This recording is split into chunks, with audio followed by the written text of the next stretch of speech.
Without a shadow of a doubt, it's the crunkiest show in social media history. I want to welcome you to another episode of the War Zone. I got my man in the building, Donovan Sadiq. I got the Queen, Demetra Kate. And I am the 5-star general. Man, they fighting all over the country, black people. But tonight we're going to have a serious conversation about it. Because y'all need to learn how to act, man. Let's go. Say, man, I want to welcome you to another episode of the War Zone and tell you thank you for taking time out to tune in. Because you know, without you guys, we wouldn't have a show. So we appreciate you taking the time out to come in and hang out with us. And you're the best audience in the world. I'm going to start it off by saying, I'm not for the bill.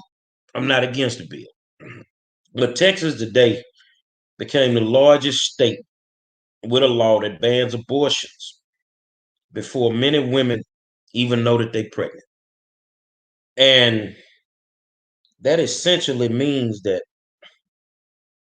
enforcement will be up to private citizens through lawsuits against doctors and anybody who helps a woman get an abortion. So I'm going to tell you like this here. I'm not for the bill. I'm not against the bill, but I want to talk to my brothers. Say, man, you might want to strap that thing up, bro. Because the court, what they talking about, they going to have lawsuits. I'm talking about child support court. Because if you can't get that abortion, your little pocket's going to be light for about 18 years. So you better think about getting you some rubbers and handling your business. Because Greg Abbott done put you in a position where you finna be stuck with this kid, you know, if you don't want it. And that means even women that may have been raped, they can't get rid of the baby after 6 weeks. And a lot of them don't even know they're pregnant before 6 weeks. So that was something that unique came down the pipe today. Donovan, what's going on, my friend? And welcome to the Wednesday night edition. It's hump day. We made it halfway through. You guys see my cat's giving me a little problems. They always want to come deal with me when it's showtime. I don't know what that's about. But a lot of stuff going on in the news. Here's the deal. As you see right now in the news, Joe Biden, they are asking, why hasn't Joe Biden publicly asked Israel for a ceasefire publicly? Now, when you're a racist and you're a known racist, you ain't down for no damn Jews. They don't care nothing about no Jews. But see, that's where the attention is going, and people are starting to see that this is what this administration's about. This man is a Dixiecrat. He is a known racist. You know, he's making calls behind the scenes. But then again, how many of you guys are aware that in Israel, they practice apartheid? What they're doing in Israel makes no sense. They've just expelled the Black Hebrews. So you've got a form of white supremacy here and another form over there. The world is saying what Israel is doing is no different than what Nazi Germany has done and a lot of these Western countries have done. As why would you want to bomb the news press building? Because you don't want the information getting out.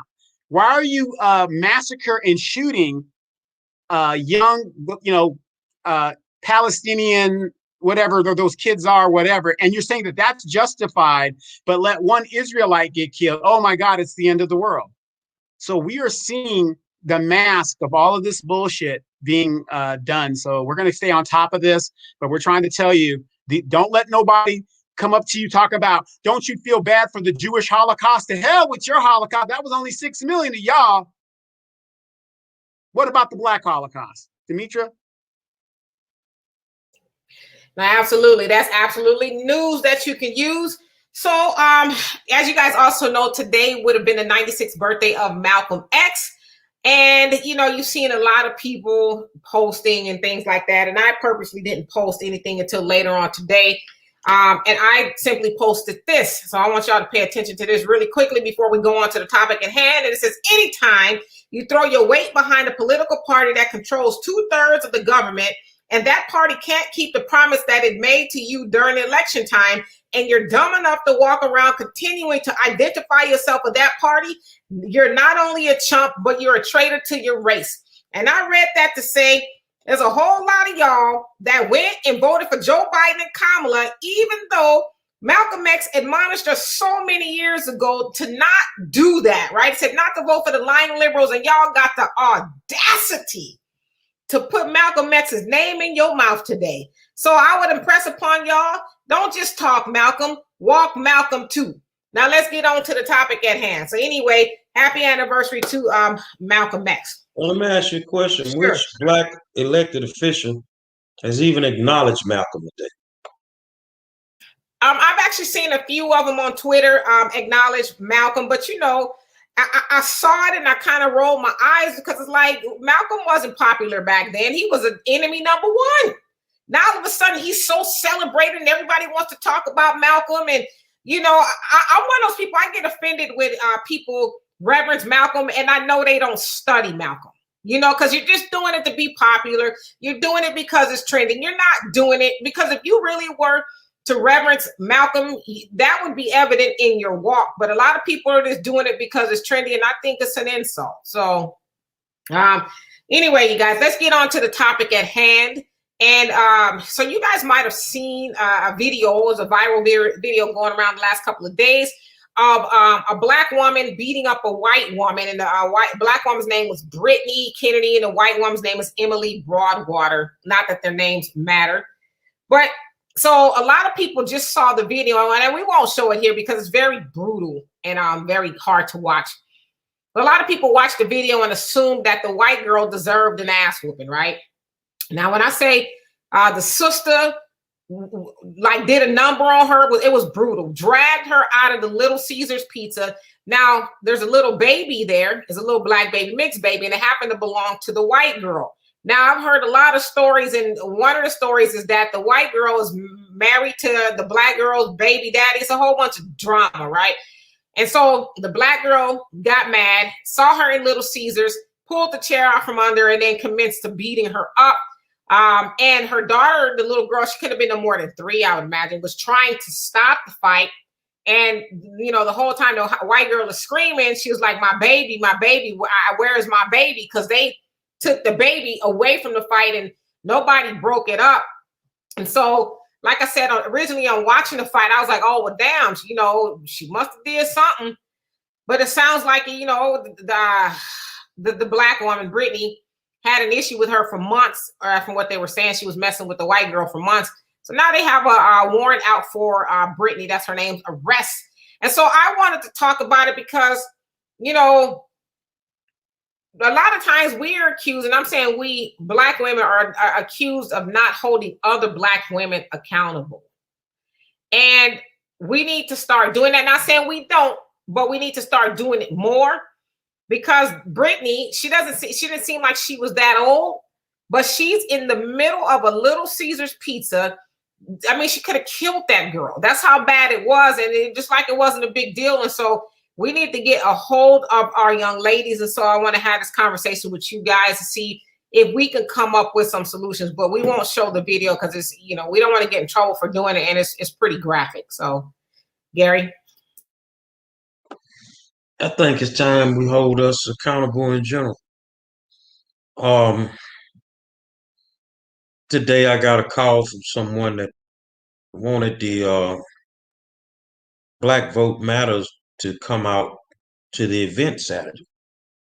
And I politely declined because I said this is not an event where we are registering people to vote. We have to address our people in the actions that brought upon death in our community of another black man. And that leads me to say what you're talking about. That one, I've always told people, especially the last 5 years, that these girls and these women are worse than these guys. They're worse. I'm telling you, I've seen it in the school system. They're worse.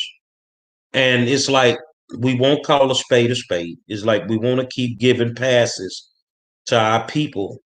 But, you know, bottom line, some of us just messed up. And we need to get our shit together. And that's the only way I can put it.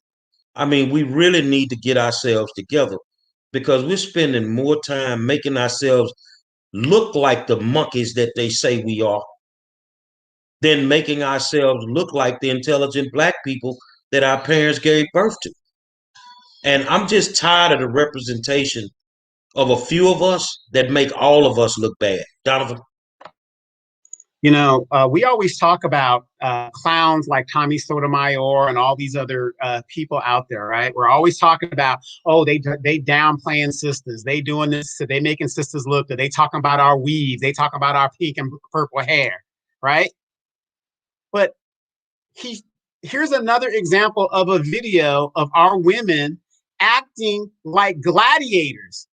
It just doesn't make sense. I'm not saying, you can't defend yourself and things of that nature, but you have for everything, there's a place and there's a time. You got your child with you. Is that the example that you're going to show the next generation, that when you have a disagreement with somebody, you're in public and you're just going to start whipping ass and possibly go to jail, lose custody of your children, and so on and so forth? This is the type of stuff. And I'm not saying Tommy Sotomayor or these people are right, but what I'm saying is they have the video. You can't deny what you're seeing on video. Is it right? Is it wrong? I don't know. But as a grown woman with children, I don't think that is the time and place to revert to your high school days where you can just get in a fight and think everything is going to be okay. There's repercussions for everything that we do. I am sick and tired, just like the 5-star just said, of our women being categorized as clowns, being categorized as low self-esteem, being categorized as the most disrespected people on the planet, so on, so forth. How do we change those things if we don't point them out and show them out? And I'm also tired of you sisters talking about we don't know what we're talking about and we're looking at the video. Well, I think the first thing we need to do is just be honest. We're going to have to call a spade, man. That girl was wrong for what she did. She was wrong for what she did. If I'm going to give you a pass, even if you dead wrong, I'm going to give you a pass if you with your child. I'm going to give you a pass. We can't help them if we don't be brutally honest with them. You see what I'm saying? And right now, it's not just the women, it's the men. We doing some messed up stuff, bro. And then you got these politicians sitting in the wings that want to change legislation to cover the fact that some of these people realistically need to be locked up for their actions. That young lady didn't have to do that girl like that, man. She beat the hell out that girl, man. For what reason? What's conflict resolution? No.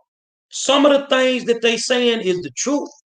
And we're going to have to stand on 10 toes and just be men and women about it, especially on this show, and just call their ass out. And I'm going to be honest, T.I. wasn't lying. Niggas, bitches, and hoes do exist. I'm just being honest. Hey, Jason. So it took place in Augusta, Georgia. And I'm seeing a few guys say that Tommy was telling the truth. Yeah, I mean, I'm not a fan of Tommy or any of the other cats that are like him, because they do not address Black women. I don't think it's their goal to actually help Black women.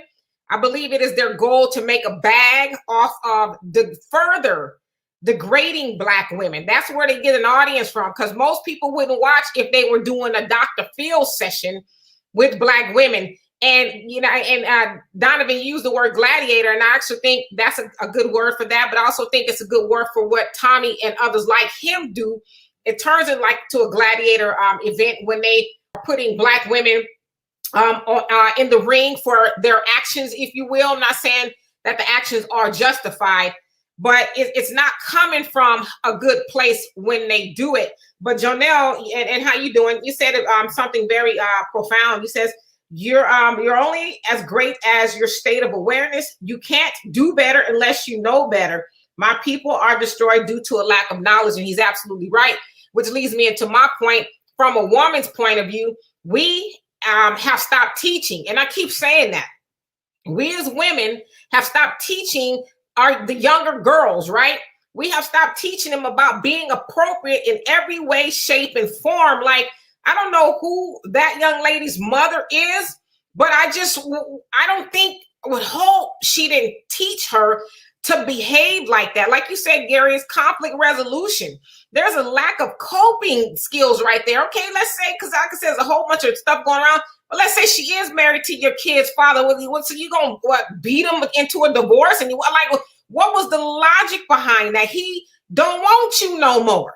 Move on. He ain't all of that. But so you gonna go beat this woman damn near to death? It was very brutal. This wasn't no regular girl, you with my man. I mean, I was like, damn, is she gonna kill this girl? Like, you gonna kill this girl over a dude that don't want you? So I'm taking responsibility as an older woman, I should say, as I said before, a seasoned woman, that we have got to get a hold of these young girls and start with the girls in our homes and start teaching them like our mamas and our big mamas used to do. But we have just completely dropped the ball on a whole generation of girls that thinks that's okay.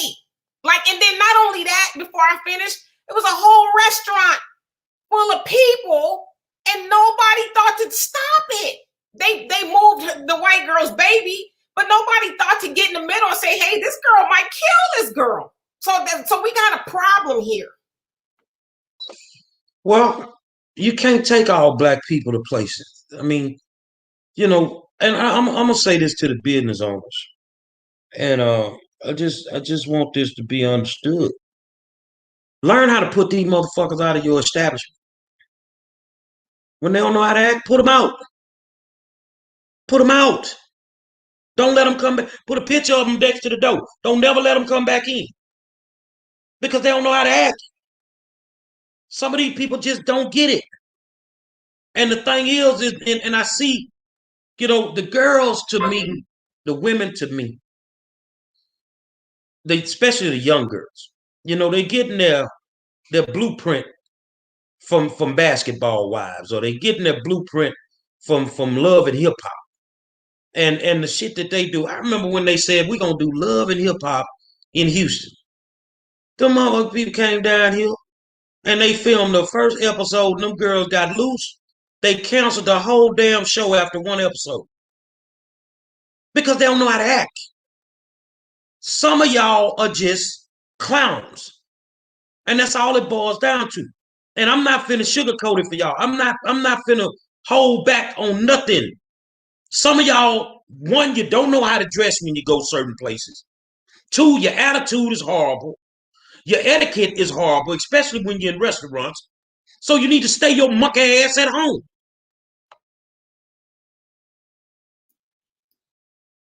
Let me jump in on this one. How many of you guys remember a couple of weeks ago, Tamika Mallory was on the Breakfast Club and she was explaining the difference between her movement and Black Lives Matter. Now, Tamika Mallory put out a book that she's trying to sell and she was trying to pitch, and she's under Charlemagne the God's publishing company, whatever. So, you can see there's a tit for tat thing. He wants to advertise her on the show and get the book out there. A lot of you sisters are going to buy the book. But how many of you sisters that bought the book realized that it was forwarded by Cardi B and another lady? I can't remember at the time. Who was it? Angela Davis. Angela Davis. Now, I got a question for you. How does Cardi B, who doesn't identify as a Black person only when it's convenient, she's Black when she's getting the black dick, how does Cardi B get with a forward equal to an Angela Davis? And how many of you guys remember Tamika Mallory said she wants to be like Cardi B? See, these are the things these little tropes that we point out to show you where there's a problem. You're out here fighting for Black people and all this other stuff that you say that you're doing, Tamika Mallory, but yet in the same breath, you say you want to be like Cardi B. Well, what has Cardi B done for Black people? Yeah, she met with Joe Biden and she said, oh, Black people, we just want to get respect like everybody else, blah, blah, blah, blah, blah, right? How do you, and this is where I think our kids are totally confused. They don't know entertainer from leadership and getting something for our votes and stuff. And this is where the thoughtism, and I know a lot of ladies don't like me saying that, but it's true. This is where the thoughtism is incorporated. And you older ladies, even some of you younger moms, you're not teaching these kids the difference. There's nothing wrong with being entertaining, but I get so tired of trolling on my Facebook page, and I'm seeing a woman who is 52 years old twerking. I'm tired of seeing a woman who is 47 years old with purple hair talking about she's having a hot girl summer with her daughter, and we're supposed to take these people seriously. Well, I saw something today, and Demetri, you can follow me up if you can handle it. Girl was talking about the difference between coochie and pussy. See, when you're 29, 30 years old, you're sitting on a coochie. These youngsters, they got coochie. And when you're in your 40s, you're getting up in your 50s, you're sitting on that pussy. See, these little coochies, these folk running around here with these coochies, they don't think. They don't think. You're going to beat up somebody because somebody don't want you. Well, I can kind of see why he didn't want you, because you probably over there trying to beat up on him like that. You see what I'm saying? But that's because, you think you can lead him with the coochie. See, pussy ain't going to bother you like that. Pussy going to go about their business. I'm just going to tell you the real. And when I saw it, I mean, it was like, I didn't understand it at first, and then I went back and listened again, but she actually makes sense. These young girls are not being guided, man. Some of these women and men, and I've even said this about older people when it comes to dealing with these youngsters. You didn't finish your assignments. You threw these people out here, and then everybody wanna, and y'all tell me if I get this wrong. Everybody, well, their parents didn't teach them. No. Some of their parents did teach them. They wanted to go to the streets, and the streets taught them something else. You see what I'm saying? The streets taught them, I can be a savage. Baby, you're from the suburbs. You ain't never been around no savagery. You went to a private school. How you a savage? They want to be something that they're not. You see what I'm saying?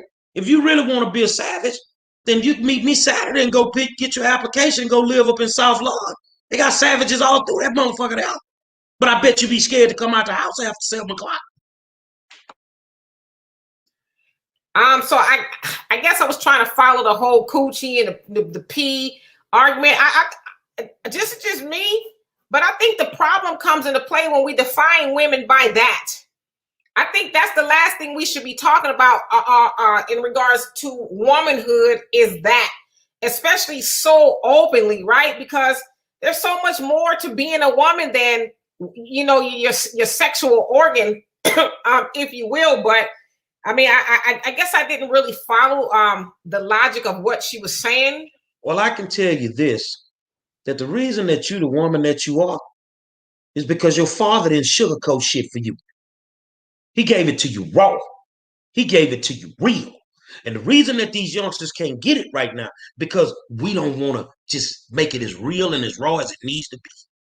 That's why when I go into a gang summit and we close them doors, it could be at a church. And I'm going to ask the pastor before I go. And if he tell me no, then I ain't going to even use your church. Because there's a conversation that we have to have that has to be real and raw. If you don't want somebody calling you a bitch, then stop acting like a bitch. You 50 years old, you talking about having a hot girl summer. Motherfucker, you having a hot flash summer. Go sit your old ass down and go get your AARP card and chill out. You done had your time. But we got to have real conversations with them, so you got to lay it on the line with them. They don't understand nothing else. I think, with that, Gary, even if she is acting like a bitch, I think we need to start reminding her that she is not that, and she's actually, of royalty, and get that in her mind, and maybe she'll start acting accordingly. But I agree with you. I've never heard a generation of women be so happy about being called a bitch or a hoe. I've never seen it. I've heard it here and there, but it's like a crown, a great title to be called that. And so you start calling yourself that, then you start walking and acting accordingly, right? But yeah, we definitely got work to do. We need to start educating our girls. And you're right, Gary. My mother and father did not candy coat. My grandparents did not candy coat. I came from grandmothers and my mother that kept it 100 with me, right? I didn't get I told you guys I've never heard the story of the birds and the bees or any of that other stuff, but I watched my grandmothers and my mom act appropriate as women. And there's girls don't have those, not all, but a lot of them don't have that as an example anymore. Because as you said, they mamas and they grandmamas is having hot girl summers and talking about they city girls. Well, Donovan, I'm gonna shoot this down to you. What are the characteristics of being, from a man's perspective, of being a respectable Black woman? What are the characteristics that you look for in a respectable Black woman? Well, number one, I look for a woman that knows what her role is. And when you know, wait. And when you say that, when you say role, immediately the feminates get mad. When I say role is, she knows that she's a woman and I'm a man. And when I say be a woman is, she has all the feminist traits. I don't need the gladiator traits that you got, the manly traits where I'm gonna take the charge. I don't need that. You know, a woman should be not that she should be soft spoken, but you know, she knows how she's going to carry herself. She knows, hey, I'm here to help this man. I'm here to encourage this man. I'm here to nurture. You know, I'm not going to look like something that could be ridiculed. I'm gonna look and hold myself with you know, it's almost like, you know, those old grandmothers we had. Even though they would go to church every Sunday, there was an aura about them of like royalty. I have a friend that's a wrestler, and she puts on this aura of, she calls herself Queen Amanada, right? And she's actually from Africa. She's a wrestler. And she's supposed to be an arrogant, like, queen, right? But I noticed in her character, she was showing ghettoism. I said, wait a minute. Are you a queen or are you going to be a thought? Because I said, that what you're doing right now here in America, that's thoughtism. If you're going to be an arrogant queen, be arrogant as a queen. A queen doesn't twerk. A queen doesn't, you know, acknowledge people. And, you know, you just have that thing. And then she really figured out the difference, and her character took off a little bit more because she got caught up in that. But as far as women, for me, it's just their demeanor of how they carry themselves, as in, I don't have to be the center of attention, because you don't have to be. But if you're all that, you're gonna be. Well, Demetri, I get everything that you're saying, but I also know in the royalty family, you got kings, you got queens, and you got court jesters. Some of these people are court jesters, and no matter how much we try to make them a queen or make them a king, they'll never gravitate to it. They only want to be what they are. Now, that's a generational curse, because in order for somebody to embrace thoughtism, somebody had to teach you that. You see what? And you've heard me say this several times, and I believe it in my heart, that hoes go back 3 generations. Somebody had to teach you that. Think about it like this here. Can you take a donkey to the Kentucky Derby? You can take it there. If you train it. If you train it just like you train a quarter horse, you can take it there. So what I'm saying, when these people are being raised, they're being trained a certain way. You see what I'm saying?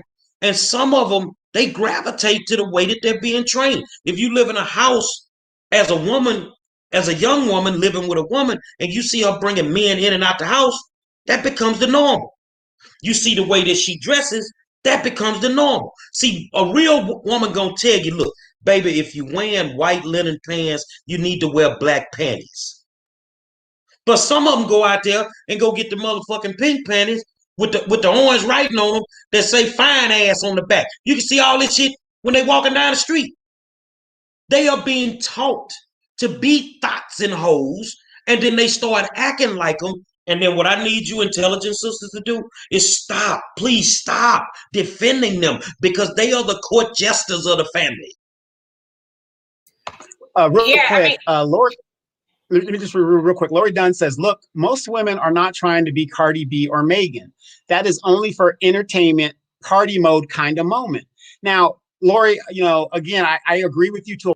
I agree with you that most women aren't. But right there, I don't even know what a Cardi B song sounds like because all that music sucks. It all sounds the same to me. But you just kind of contradicted yourself by saying a kind of moment. So, I mean, my 70-year-old mama, she ain't out here twerking. Okay. She ain't out here doing any of that stuff. She's just doing her own thing, whatever. And what I'm saying is, it's, it's like, we're trying to tell Black women, not saying what's acceptable, because we're not in a position to tell you what's acceptable and what's not acceptable. But we are telling you, if you're a certain age, like I said, I have no problem with a young 20-something-year-old dyeing her hair purple and doing all that stuff, because that's their age group. But I do have a problem with a person who is 40 and a grandmother who's out there having a hot girl summer and not conducting herself a certain way because the younger generation is looking up to you, just like the younger generation is looking up to me of men and saying, well, how can I be a certain way? Or how can I do this? True story. I was walking when I was in the military, walking. This guy saw me in my flight suit. He goes, oh my God. He goes, what are you, a pilot? Whatever. I said, yeah, I'm a pilot. He goes, how do I do it? Showed him all the books. Scared the shit out of him, right? Because he's like, oh, that's too much work. I told him, that's the point. Anything that you want to get in life, you're going to have to work for it. Nobody had told him that before. And then there you go. Well, Dimitri, I see a lot of guys commenting on this about what women need to do. Guys, I need you to step back. I need you to step the fuck back. You cannot teach a young girl how to be a woman. I'm sorry. The same way we say you can't teach a boy how to be a man. Let the women handle this, bro. You can't do it. My mama was on her deathbed and told me, man, I need you to take care of your sister. I say, I need you to get better because I can teach your grandsons how to be men, but I can't teach your daughter how to be a woman. I can't do that. Guys, step back, man. This ain't your lane. You got enough to deal with over here with these out of control, dope swinging, gang banging youngsters. But you won't even step up to the plate with that. Stop fucking with them women and getting in their lane, man. Well, let the church say amen. Yes. And then, you know what, Gary, you was reading my mind. I swear for God, you was reading my mind. Because y'all can say what y'all like. Y'all, everybody has a preference. Like, I like my woman to look like this, that, and the other. Y'all can say what you like, but you're right. You can't teach a woman, how to be that. That is on her mama, her grandmama, or her immediate circle of influence of women to do that. And I also think that sexiness needs to be defined, right? Because the word sexiness has been misconstrued to everything. I mean, a woman could be sexy wearing a burlap sack. I think to me, sexy and sexiness is an attitude. It's not necessarily what you have on, because just because you throw on a little bitty ass mini skirt and a bra top, that don't make you sexy. I mean, a lot of other people might see it as something else. And so I just think sexiness needs to really be defined. And of course, everybody has their own interpretations. Cardi would be super sexy if she would keep her mouth closed. As soon as she opens her mouth, the sexiness goes out the window because she dumb as a bag of rocks. I'm just being honest, man. Sexiness to me is intelligence. You see what I'm saying? And it's hard to just sit there when you listen to some of them talking, they be looking just, until they open their mouth and them thoughts start coming out and just look like bricks flying out their mouth the way they so goddamn dumb. The funny thing. Wait, hold on a second. Let me say this. Elliot, I see you making a lot of comments, and you said learn to take and follow directions. I mean, I don't want to get myself in trouble, because I hear what you're saying as far as learn to take and follow directions. But I think the man has to be one that a woman wants to do that with. Like y'all, and I'm not saying you specifically, but I see a lot of y'all men out there, especially y'all that's following, Kevin Samuels and all these other cats. Y'all want women to bow down and be quiet and stop talking too much and stop doing this and stop. First of all, you can only impose those demands on your woman. You can't impose those demands on a woman you ain't never met on Facebook, telling her that's why she's single, that's why she ain't got a man. No, you can do that with your woman, but you can't go out there and try to subjugate every black woman, right? You should stay in your lane with your woman. But the other thing I think y'all missing is y'all just think a woman, I'm gonna say a black woman, is supposed to take orders from just any old body. Cause you a man and you tell me I'm talking too much, I'm supposed to be quiet. No, first of all, you got to be my man or my daddy or my brother, because those are the people, men in my life, that have the ability to tell me you might be talking a little too much.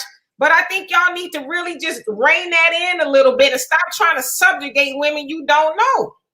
Let's just be real about it, man. It's easy to get on Facebook and YouTube and say what a woman need to do, but you won't take your ass home and tell that to your woman. I bet you won't do it. Because some of you dudes is punks at your house. They can't even wear the pants at their own house. She wish he would say something out of turn at the house. She been snatched his whole wig back, but he want to get, not you, Ellie, I'm just saying, that they want to get on Facebook and try to dog every black woman they see because they wearing a skirt at their damn house. But and that's what I'm saying. They gonna get on here and they gonna create that alter ego, that other persona. They gonna be whatever they see. Social media let you be whoever you want. Some of you motherfuckers is Superman on social media. Some of y'all is Denzel Washington on social media and look like Beetlejuice in real life. Come on, dog. Y'all ain't gonna go home and tell them girls that shit. You ain't gonna tell it to them because some of them women that's out there with this hot girl summer shit is your wife. And if you can't tell her what the fuck to do, how you gonna tell your young daughter? Sit your monkey ass down and go deal with them boys, man. Yeah, I have to sign on that. That's a very, very true statement. But I have this one female friend. She was telling me, her problems in her relationship, right? And I'm not talking about Demetra. This is not about Demetra. But I was telling her basically, as a woman, it is not beneath you to take direction from your man if he's giving you direct. Why are you keep asking him his opinion when you don't want to hear it? A real woman, you don't have to give direction to. She already knows. You see what I'm saying? But some of us, we just got to be the Negro in charge.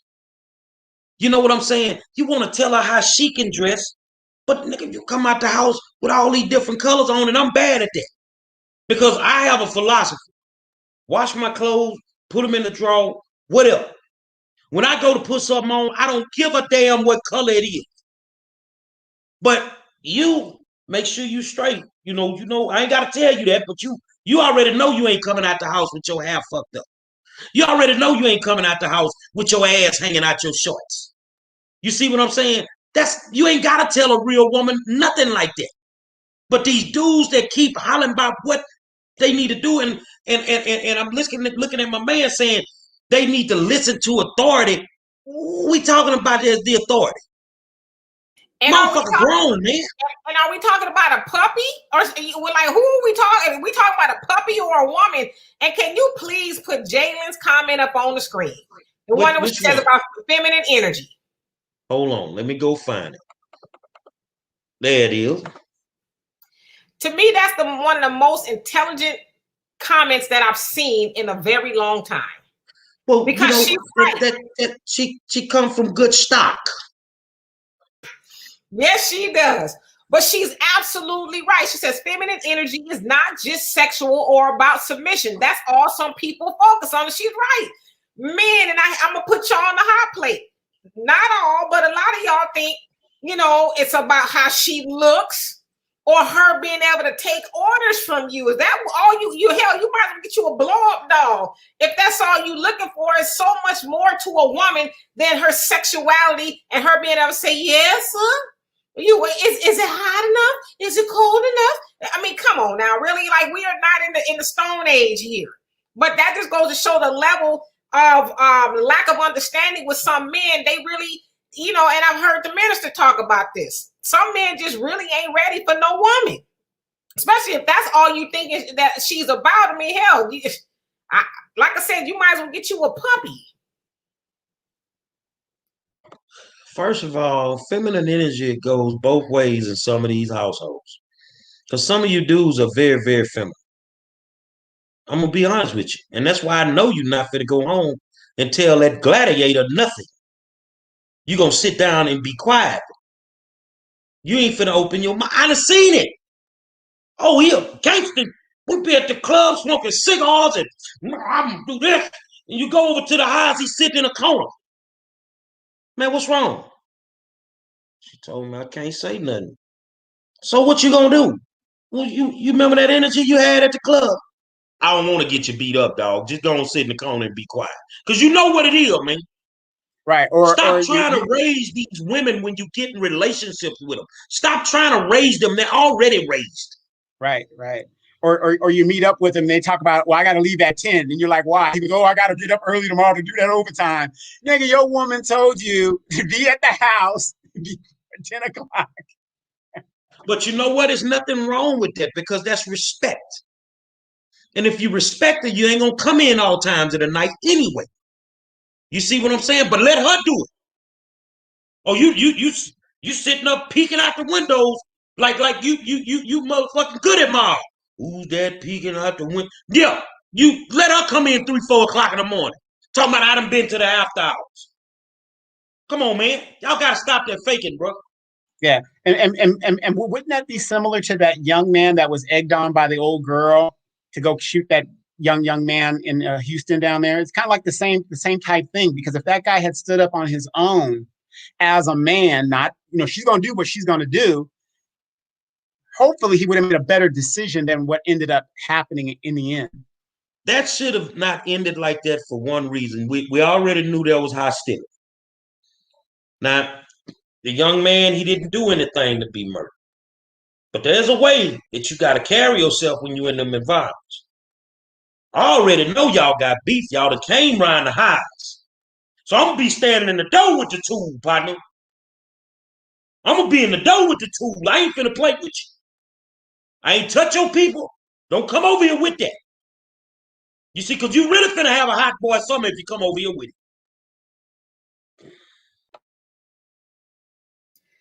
Yeah, so, I mean, as I said earlier, I mean, yes, there's some women, as Ayala has said too, that are out of order. But I just, I get sad for the state of Black relationships because we are so at odds with each other. And it's a lot of women putting expectation on a man and they have no idea what a man entails, and vice versa with men who are saying this is what a woman should do. It's like, well, who told you that? Where did you get that from? Did you get it from the internet? I mean, really? Like, where you did you learn it from home? Did you see your mom and dad in a good, loving relationship? They reading too many books.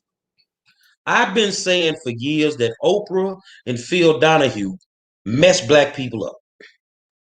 Because, and this is just my opinion, a lot of the books that they are reading, they're not reading Dr. Claude Anderson. They're reading books that were written by white people. That works in their world. You see what I'm saying? And the thing is, y'all go on and talk. I gotta take this. No, yeah, so you're absolutely right. People aren't, they're not going to people who have done the work and done the research, right? You're going to people who are on the internet and who have self-proclaimed to be a relationship this or a relationship that. And I said this before. Lately, all I've seen is a lot of Black men, and I'm not dealing with absolutes when I say all. I'm saying some Black men come with the same line of questioning. What's your dress size? How old are you? How much you weigh? How many kids you got? It's like, is that all there is to a woman? I mean, you might as well be messing with Irona the robot. Well, let me ask you this in that question. Now, from what you just said, I'm thinking the only type of man that can ask those questions is a man that's going to take care of all her wants and needs. That's a man that is looking to not only subjugate that woman, but the thing that comes to mind is he's looking for a robot. He's looking for like a Stepford wife. Oh, you can't be but so big, and you can't be but so old. And it's like, I mean, to me, it sounds like you're talking about a car. It don't sound like you're talking about a human being. And unfortunately, a lot of men are thinking, okay, that's the standard of a woman now. Never mind, is she kind? Is she going to be nice to me? And then the other thing, too, you got a lot of brothers out there trying to disqualify a woman because she got kids. But it's like, what about your kids? You want a woman to be with you and all the kids you got, but you won't be with a woman with some kids? Like, this is the nonsense that's going on out there in relationship world. And if y'all haven't noticed, Black people need each other badly. We are the only race of people that's in disarray to this degree when it comes to each other. We keep trying to find reasons not to be together, and y'all following this clown. I said I wasn't going to say his name because people keep asking me about him, but y'all know the clown I'm talking about.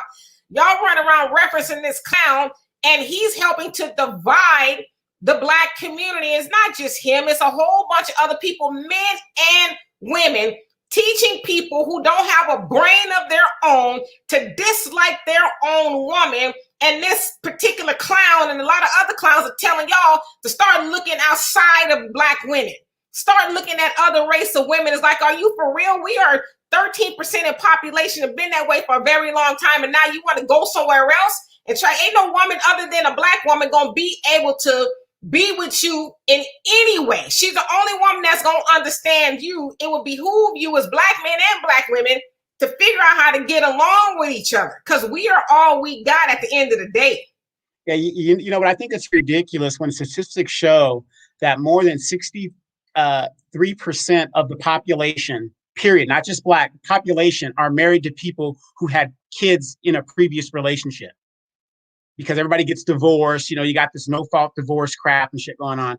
And then my mother always said about women that have kids, you never hate on a woman that has kids. And so for you brothers and you young brothers that are watching this show, listen to this. This is one of the best advice my mom ever gave me. A woman that has kids, that just shows her experience level. That's all it shows. So that lets you know she can put it down when she needs to. And if she tries that, oh, I want to wait until we're married. No. You've already done. We're past that.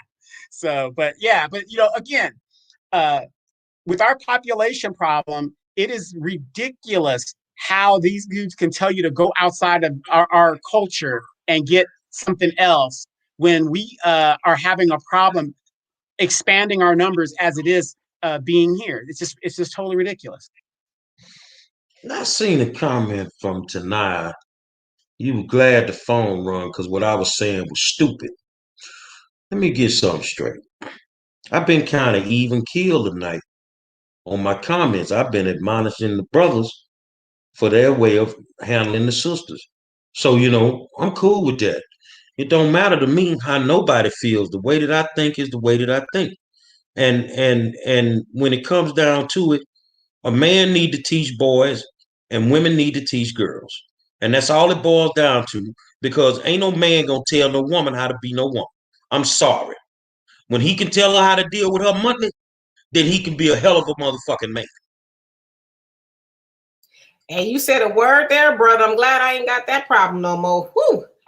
Anyway, yeah, I mean, I don't understand why we don't understand. I'm not hating on anybody's hustle, but those people, those internet gurus and stuff, their job is to get a bag. Their job is to get rich.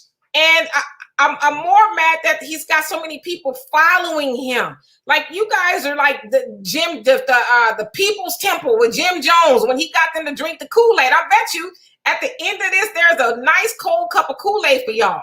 And y'all don't even see it coming. It's like, I call him the Frankenstein of relationships, among a whole host of other names, because he's just creating a bunch of little monsters. Who are you speaking of? I ain't gonna say his name no more because I said I wasn't gonna do it, but y'all know they know the relationship guru. The relationship guru. I know who I'm Derrick talking about. Jackson. Samuels. No, Samuels. well, Kevin Kevin Samuels. Samuels. Yeah, Kevin Samuels. yeah. You But talking about the cheerleader dude? you stupid. but he's just creating it. He's ill-informed. He's not telling the whole story, but he wants to, and listen, I'm not saying sisters don't have issues. We have a lot of issues, a lot of them. But we don't fix the issues by continuing to divide Black men and Black women. That's not how it works. I mean, it's like, we need to just be more intelligent and be more careful of who we allow to inculcate our thought process. But do you know what's crazy about all this? Let it be some bullshit drama. Let it be some basketball wives. Let it be some Tommy Sotomayor. Let it be Mr. Love Guru. Thousands of people will follow this and quote everything he has to say. But let it be a brother out there getting shot, or the local legislation that has to do with that city project running through their neighborhood and being gentrified. Nobody has a clue what's going on in their own neighborhoods. That's what kills me. They can know about all this other bullshit, but they don't know what's going on in their own individual neighborhoods, and then wonder why the rent's going up, or why the gas tax is going up, or why, we got a long way to go, Black folks. Well, Tanai say he's an entertainer. Why take him serious? He's trying to make money. That's where, you have to understand that social media and that TV are the devil to these young people. It's infiltrated their mind. They don't have to watch TV. They can watch it on their phone. You see what I'm saying? But when they gravitate to that, social media and TV nowadays is the equivalent of rock and roll back in the 50s and the 60s for white folk. They said rock and roll was poisoning their children's minds. This stuff does have an effect on you. And to us older people, we don't understand it because it doesn't, we grew up on Public Enemy. We grew up on self-destruction. You see what I'm saying? But I'm like Steve Harvey. I'm watching the Kings of Comedy. I can't stand these old stank ass rappers nowadays, man. Every time you look up, it's about killing somebody. And if you're trying to program somebody, you just keep playing it over and over. You keep playing it over and over. Now all these girls wake up in the mornings, they really want to be Cardi B. They really think that it's just that easy. You know what I'm saying? But the things that Cardi has had to do to become Cardi, that's what they don't know about. They don't know about the behind the scenes and having to sleep with these executives and all this stuff that they have to do. Drugging men. If anything, I really would.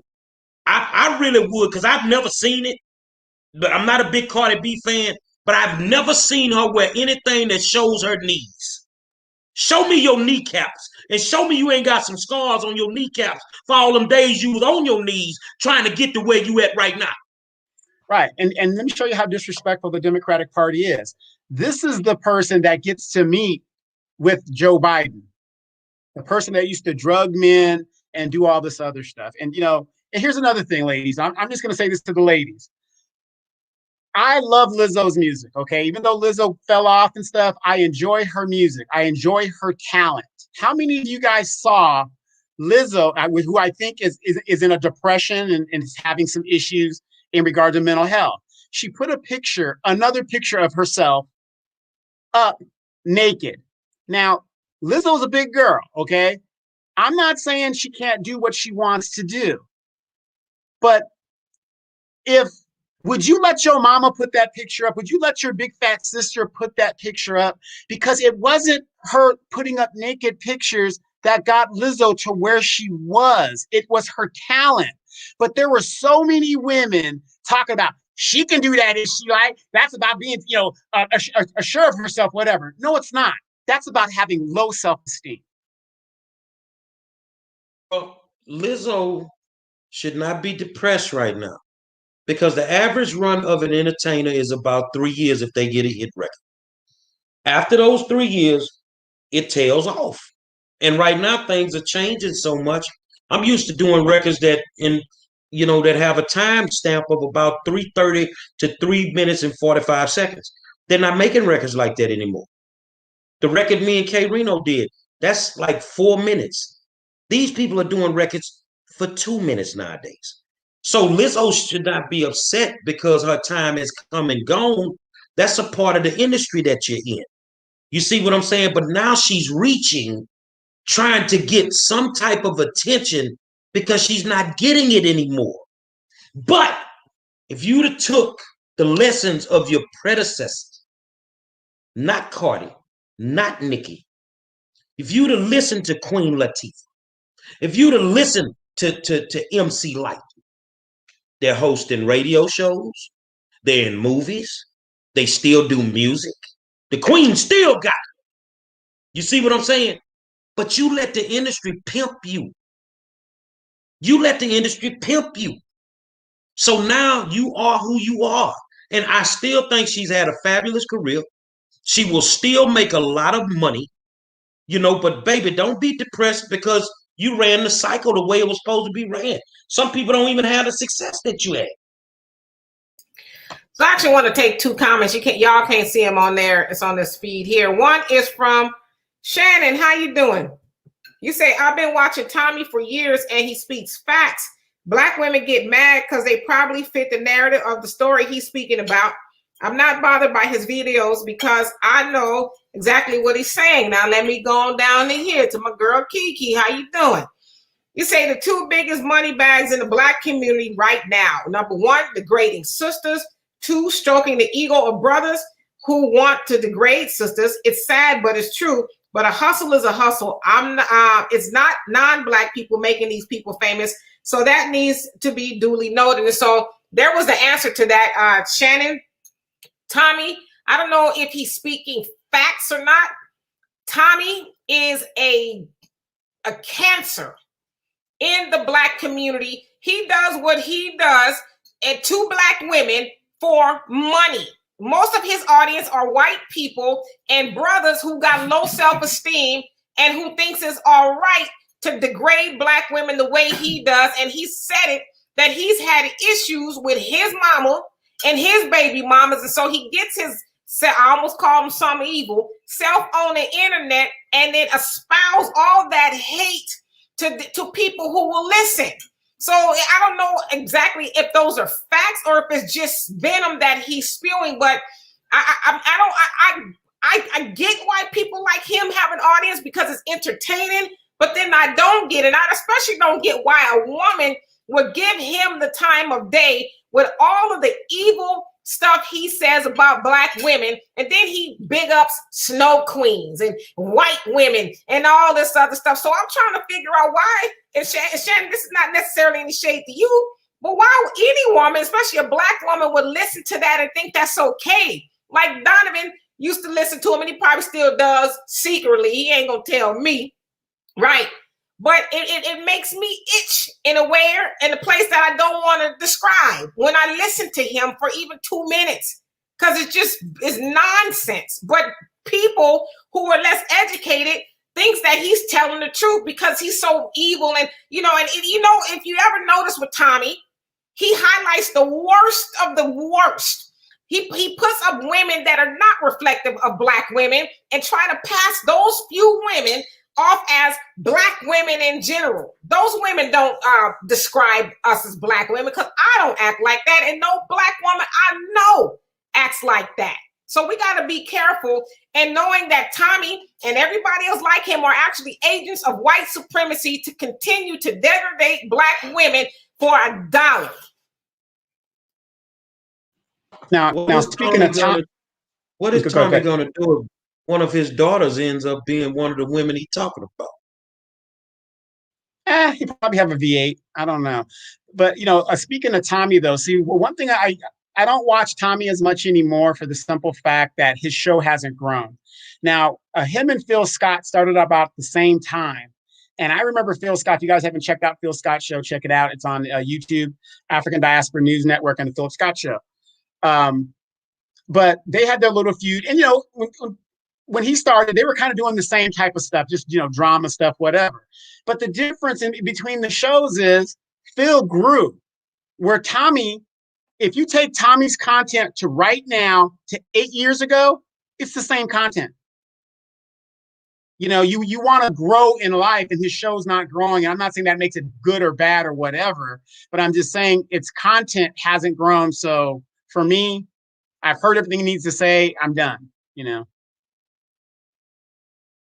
I don't even listen to folk like that. I ain't got the time. I mean, how old is Tommy? He about our age. Yeah, and he done been through some things. So somebody done, you know, one of them baby mamas put it on his mind. So now he angry at black women. You see what I'm saying? Derek Jackson, shut your mouth. Cause you a fraud. You know, but if you want to sit there and you want to listen to him, then shit, I got a couple of KKK rallies you can go to. They talk some good shit at them too. They have you believing black people is crazy too. So, you know, it's all about who you want to sit down and listen to, you know, and if you want to listen to foolishness, then keep listening to it. And you guys that are single out there, oh, I listen to Kevin, I listen to Tommy, you gonna stay single too. Yeah, because I mean, ain't no woman worth her weight, you know, and you know, because I actually have people say you should call Kevin. You for what? I don't need to have a conversation with Kevin. Kevin could call me though, but I don't need to call him. He don't need to validate me, and I don't understand why women call him either. You know, and somebody, I can't remember who it was, said something maybe he's paying these women to call. I don't know. Maybe I believe there's women silly enough to call. It's all entertainment, man. They set them up to call so they can do that, and that just makes the ratings. People looking for ratings. See, us, we're genuine on this show. You know, whether 20 people tune in or 127 people tune in, you get it real. It's not scripted. When we bring somebody on here, we don't give them the questions before they come on. These are just point blank questions that we ask. So if you want to sit there and you want to listen to them, you know, a young fool ain't gonna do nothing but make you an old fool. Oh Lord, let me take this comment. Jesus. Are you talking about Rose City? Are you talking about Rose City? Rose City Rider. How you doing? I wasn't even gonna say nothing. Then that comment just popped up. It says, how do low credit score, low income females feel they can get a high credit and income brothers, but high income and credit sisters clown low income brothers? That's a big factor in some men. That's just more divisiveness. That's all that is. So y'all going to deduce a relationship down the credit. Now, I'm not saying you should get with somebody who got a 200 credit score. I mean, that matters in a relationship. You want to acquire things, but is that all y'all concerned with?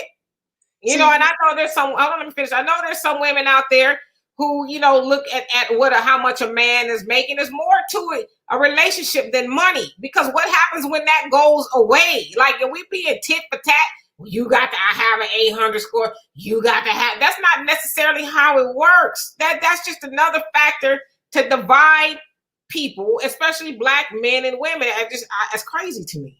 Well, let me just say that, because that question is right up my alley. Okay, it's right up my alley. Since when does a man give a damn about what a woman's credit score looks like? If she's fine and you want to get with her, you're going to get with her if she's making a minimum wage, 6 kids, whatever. And see, I'm just going to say this to you, Ro. I just want to say this. Were you raised with your father? Because if you weren't, that is the mentality of somebody who was raised, and no shade to sisters, but if you guys know where I'm going with this, that is the mentality of somebody who was raised by a single mother. Because that's a woman's mentality to worry about somebody's credit score. A man doesn't worry about no woman's credit score. It doesn't matter. Because if you're a real man, you're bringing home the whole loaf. It don't matter what she brings in. That's just extra for the family. So that's just my question. I'm not trying to be disrespectful, but I'm just saying that mentality right there, I would expect from a female. And it is a woman's right to look for her future and say, can this man take care of me? You're damn right she should be asking you your credit score. I wish more women would ask niggas their credit score so they wouldn't be having these damn kids for these damn deadbeats. Amen. Man, you about to mess up the church.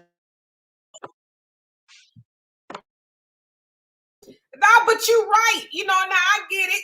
From a man's point of view, you want a woman who is going to be a good steward over the money you bring in. You don't want, as my dad would say, a woman, when you bring in a spoonful of money, she's shoveling it out the back door. But Donovan's right. It is the man's job to set the foundation, but y'all want to go tit for tat. Now, like I said, I know there's some women out there who you can classify as a gold digger, but damn, what happened to it? You know, as we always talk about, for those of y'all who go to church and all that, Adam didn't get Eve when he was building the garden, when he had a couple of packets of seeds. It was like, well, shoot, I'm just getting on my feet. He got Eve when the garden was in full bloom, and all he needed was her to come in there until she messed up the rotation and be a helpmeet, you know, keep the garden nice, be my companion.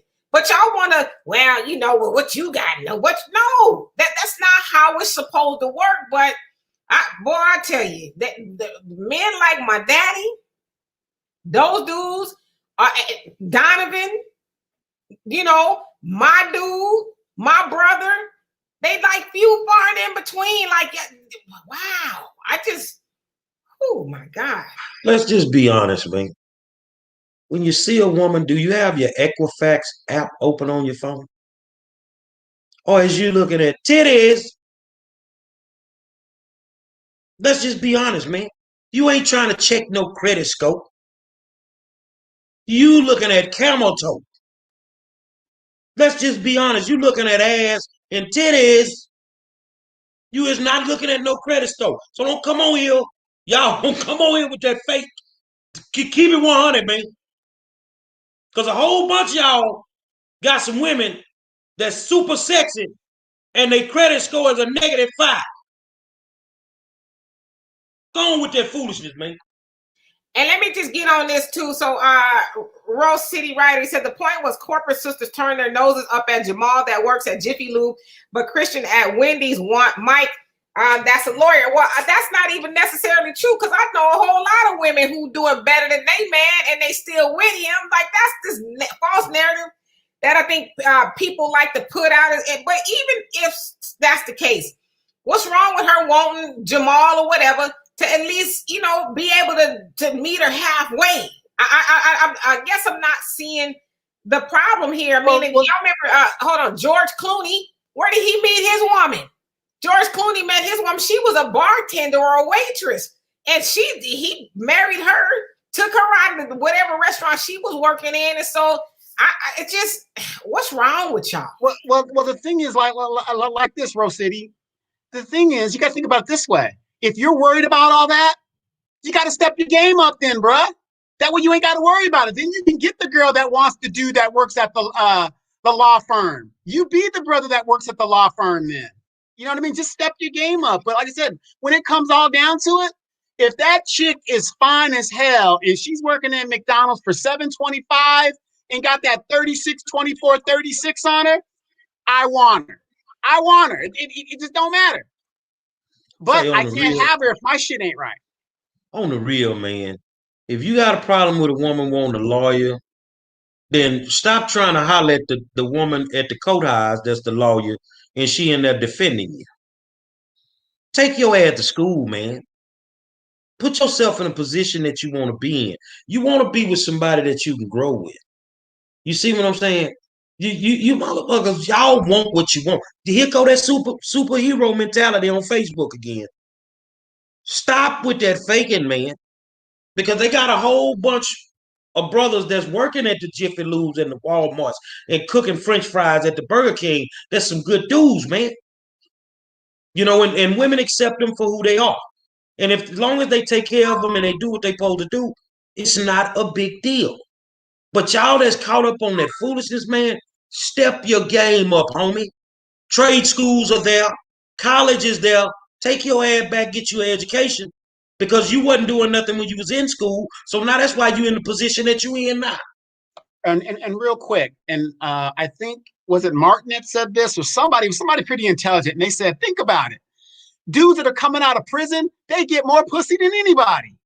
They get more pussy than anybody. They're coming right out of the pen. If you're really looking for some clean dick, you're not getting out of there if you got a venereal disease. So women, if you were smart, you'd go hang right around the probation office when the white bus show up. Because at least you know it's clean. And I want to say this too to y'all following these internet gurus, men and women, because there's men and women out there just tearing up the fabric of Black relationships. But specifically to men, stop letting these men teach y'all that if a Black woman wants a man with some stability, she's a gold digger. She don't deserve a high value man. That is really that flawed message is really taught in the Black community, that if a woman has a little bit of standards financially, then she's a gold digger. Only the Black woman is expected to struggle. We are taught struggle relationships. Oh, child, just hang on in there with him. I know he didn't quit 2 and 3 jobs this week, but just do all you can. You know, we're taught that's honorable, and it's not honorable. That is not honorable for a woman to have to struggle in a relationship. I think men need, like I said, my dad, he is 77 years old. I could call this man right now and say, Daddy, I'm in need. And he'll do whatever he got to do to make sure I get it. See, those are the men that need to start teaching these men. And I don't care if y'all get mad, but if you with a woman, you should make sure she's all right. And I'll even take it a step further. Some of y'all don't have a problem seeing y'all baby mama's bad off. That woman's got your child and she needs something and you got it and she not up to no nonsense, then give it to her. Help her. She is raising your children. Y'all got the game so messed up. Like y'all think it's okay for the woman you with and the woman that you created with to struggle because somebody then told you she don't deserve a high valued man or a man that's going to make life easier for her. Like y'all really just, you know what? I feel sorry for my daughter. My daughter is 28 years old. I feel sorry for my daughter and her generation because the young men that's being turned out now, slim pickings. I just don't know. Well, I'm gonna say this here: ain't no romance without no finance. My dad say that all the time. Old school. He's a G. Gwen Guthrie, ain't no romance without no finance. Mm-hmm. You see what I'm saying? So, you know, how can I put it? You get what you pay for. You get what you pay for. So if you don't want a woman, if you get a woman that don't have no drive, don't want to do nothing with herself, she can't be the helpmate that you want, then why you stay with her? Why you stay with her? You see what I'm saying? But more importantly, some of you people just need to understand that it's something wrong with us. We got too many issues. No other race of people have all these distractions and these issues that we have. You see what I'm saying? No other race has all these distractions and these issues. Somebody asked earlier in the show, it just looks like we ain't gonna never figure this out. You might be on point because we got too many secret agents around here with too many alternative agendas that's gonna keep us going at each other. So, you know, I'm just telling you youngsters, I don't know where you come from, how they been raising you, but ain't no romance without no finance. Right. You know, and 5-star, you always say it. Black people in general, we are addicted to poverty. We're addicted to it. We talk about it in the music.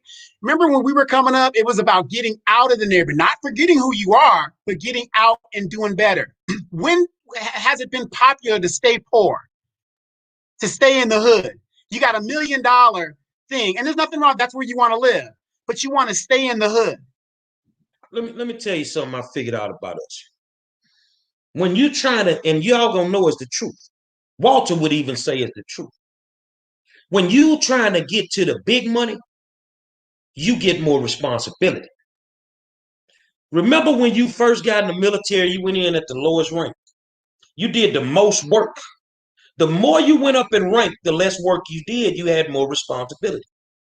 So being a man who starts right here at the lowest level, or a woman A lot of these people are afraid to accept the responsibility that comes with getting the money that they want, because you're going to have to be more responsible. When you start at McDonald's, you cooking fries, you cooking burgers, you in the back, you making the sandwiches. When you the manager, all you doing is standing around and watching people get the job done.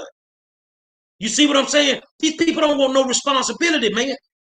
You have to be, when you say I'm looking for a good man or a good woman, you looking for a responsible adult.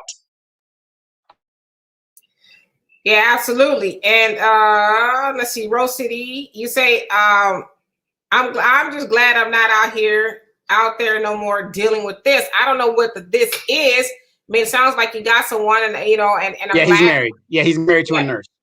Yeah, I mean, I don't know what this is. What, some standards, some expectations? You know, a woman and men and women are supposed to put expectations on each other. I'd ask some of you men out there who think it's okay for a woman to struggle and not to ask a man for something. Would you want your baby girl in a relationship with a man where he don't feel like he need to do anything for her because she a gold nigga and you know she don't deserve no high value man? How would you like your daughter to come home and say, well, you know, I guess I'm not considered a high valued woman, and so I'm just supposed to just be out there with the dusties and the gutter dudes? I mean, y'all just be on some extra, and I just, like I said, I don't understand it. I don't like it. But I tell y'all what, I teach my daughter. Now you have some expectations of these men. And she said once she went out with a man, and you know, she picked him up, and he thought she was gonna pump the gas. She says, "I'll be damned, you ain't get your ass out here and pump this gas." And she said, and that was all she wrote. You like, who do you think I am? You know, but those things were taught to her. You need to have expectations on men, and that's the other part of it too.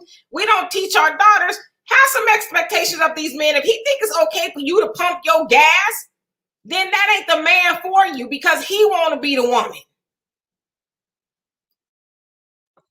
Femininity. Be careful who you get with nowadays. They masquerading. They masquerading, man. I keep telling y'all laying up next to more kitty cat than you got. I'm just telling you the truth. Because some of these dudes they ain't right. This is not sermons that we preach this sermon every day. You got other good people out here preaching this sermon every day. When it ain't registering after 20 years, if he 40 years old doing that, you 40 years too late. Let me say this, because I'm seeing, you also saying, Ro, you're saying, you know, you teach your daughter never to depend on the man, make her own money, blah, blah, blah. And then Georgia Rose, how you doing? You says, if it's being a helpmate, no one should be carrying their weight, but some people like having that upper hand. Let me tell y'all something. I'm 50, okay? My mom, when they were graduating high school as women, the goal for a lot of those women was to get married. You know why? Because they were expecting to get married to a man that was going to take care of them while they stayed home with the children and kept up a productive household. My mom she's passed now, but she had a nursing degree, and she gave all of that up to stay home to take care of me and my siblings. But that was because my father allowed her to do that, and she was able to depend on him. And so when you teach your daughter she shouldn't depend on the man, well, what are you teaching her? Those are the women that a lot of men talk about, oh, she's strong, she independent. No, we should teach our daughters that she should depend on the man. What are they together for? She can't depend on him. Expectations. Just like he should be able to depend on her. It goes both ways, but y'all out here teaching, you know, sneeches. I think that's what it was, where nobody wants to budge. I'm not going to depend on you. You ain't going to depend on me. You ain't going to have no upper hand on me. No, that's wrong. Exactly. That's exactly what I was going to say. If a man's nature is to provide, if this woman doesn't need me to provide for her, other than giving her some good dick, what am I good for? Why am I here? Why am I here? And that's what we got to start teaching our daughters. Stop with this feminist lie that you sisters keep, I'm not talking to you guys out here, but you sisters keep falling into about, yeah, get rid of your man. You don't need no man, girl. Man ain't gonna hold us down. The white woman was saying the exact same thing, and that white man said, you can go out there and protest all you want. My shepherd pie better be on my table at 7 o'clock when I get home. And guess what? It is. 70% of white women are married. 70% of Black women are not married. And and because Black women are not married, they are struggling way more than the white woman because you don't have half the earning income coming in. We got to stop. You got to start teaching your girls. Of course, when our parents were coming up, you always put money aside for Mad Day. When that man gave you the budget, you always put your money aside in case he started acting up and you want to leave. That's common sense. Every real man knows that. She's putting some money aside in case she's getting ready to leave my ass. But the bottom line is this. If you don't put expectations on us as men, how the hell are you going to sit there and start complaining? Oh, he don't do this. He don't do that. He don't do this. Well, you didn't tell me I had to do that. And as men, if we don't know what it is to be men, stop going out there and getting women that you know you can't take care of. Now I see Alan Guillory's comment. Pass the collection plate. Pass the collection plate, please. Alan Guillory say that's the old way. It's not like that anymore. And then I want to come right back with this comment. Look at how these relationships worked back then when men paid everything. They knew what Papa was doing, but didn't care as long as he paid the bills. Let's get something straight. Who changed the rules of engagement? And I'm not talking about doing what you want to do and paying the bills, but I'm saying that you people changed the way that children were being raised. You changed the whole blueprint and you messed it up. Back in the day, how dare you think that you were going to take my daughter on a date and I never met you? First of all, they already knew what type of guy to bring around me. I remember I'm at a ball game one night, at a Yates football game. Baby come up to me. Oh, my boyfriend want to meet you. Shit, where you at? I'm telling y'all exactly what happened. The boy was on the field. He was the water boy. And he ran over. T-shirt dirty. He looked hulled out. I know you've been out there working. But the way that he addressed me, I was nice. And then when he ran back on the field, you can let that go. That ain't working for me. You see what I'm saying? You don't meet your kids' friends no more. You don't know who your kids going out with nowadays. You change the blueprint of how you raise children.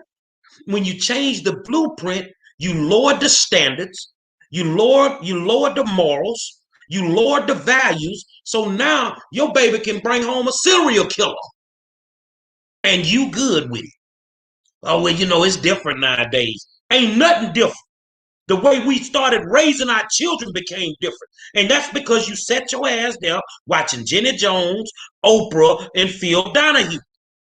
What worked for them did not work for us. And they screwed you up.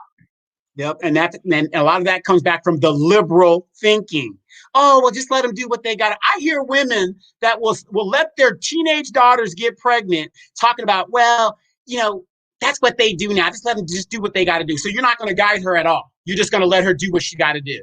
Well, goddamn, if you got that type of thinking, why do I have to take care of kids until they're 18 by law? Why do I got to do that? Let's just let them do what they're going to do anyway. Okay. Pioneer. I personally believe people should respect each other's desires. If a woman only wants a man who's good in bed, we should respect that. Not tell her what type of man that she should want. Okay, so when the next flood come through and that motherfucker ain't got no job and all he got is some good dick, then don't come out here asking us to put money in GoFundMe's or we got to pay more high taxes to take care of a grown-ass man that should be able to take care of his fucking household. No!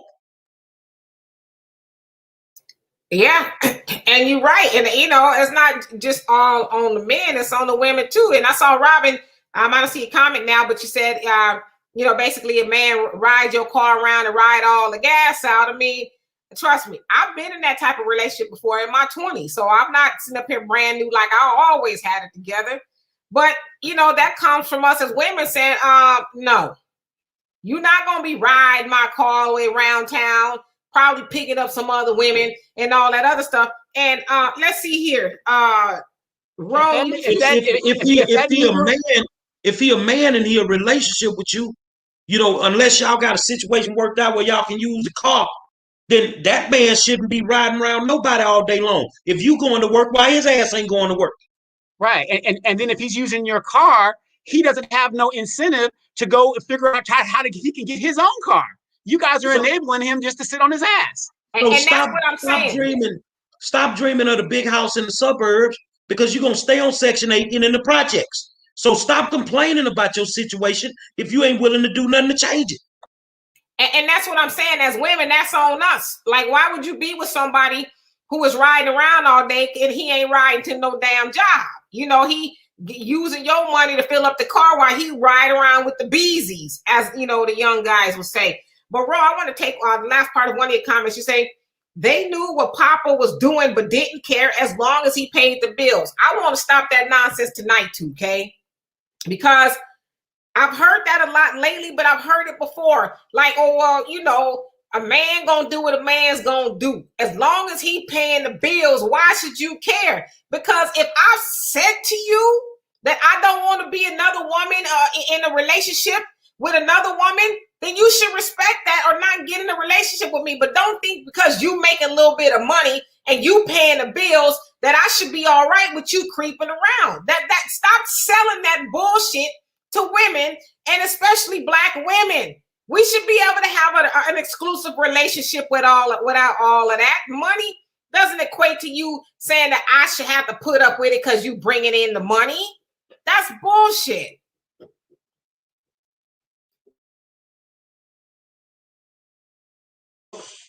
If the government has to take care of your household, young lady, and you got a grown man sitting there,